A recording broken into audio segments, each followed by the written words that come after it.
And so this begins the mission of Christ, his entering into Jerusalem on the colt, on that donkey.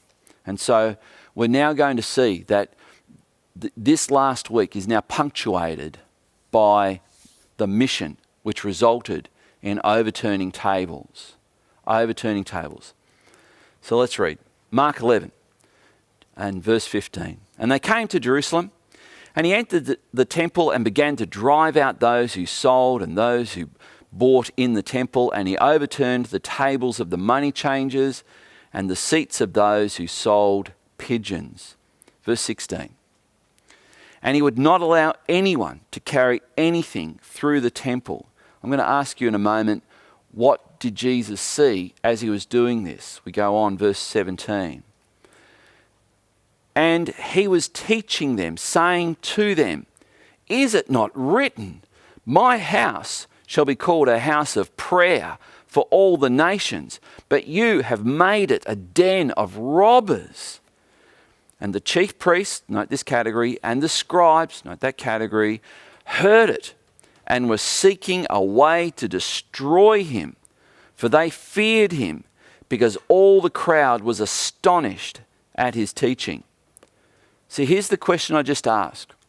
As Jesus made his way through the temple, what would he have seen? What would he have seen? Can you imagine the scene?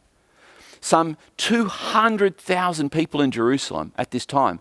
You know, we have towns in Tasmania that are around 20,000 people, Burnie, Devonport and so on. Can you imagine taking the entire population of Hobart, our capital here in Tasmania, and everybody from Hobart goes to Devonport on the one day for a week? That's how crowded Jerusalem was at that time. And in the temple, everyone had to get ready for the Passover. To get ready for the Passover, you had to do a couple of things. Every man over the age of 20 had to pay the temple tax, which was a shekel. Now, a shekel is not a denomination. A shekel is a weight. And it was a particular weight, a coinage weight, that had to be accepted in the temple. So you read in the law that it's a shekel according to the weight in the temple or in the tabernacle, it says. So this was a money gift that had to be given by every man over the age of 20, a shekel.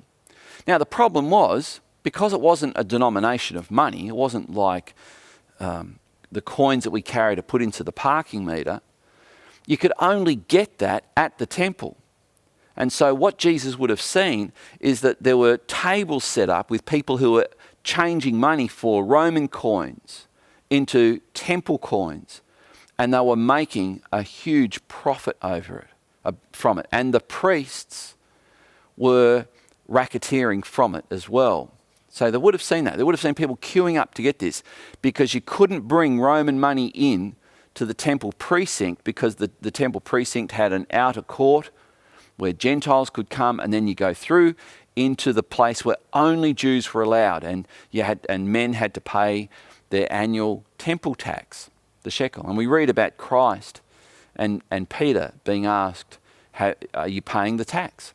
And of course, Jesus said, go and cast a hook in the water and pull out the first fish you catch, and there'll be a coin in there that'll cover it for both of us. I think it was a drachma, which apparently is worth 2 shekels. Okay. So Jesus would have seen this. He would have seen people being taken advantage of. We hope you enjoyed this video. If you did, please give it a like. If you'd like to see more, hit the subscribe button. For more information about our church, head over to lagana.org.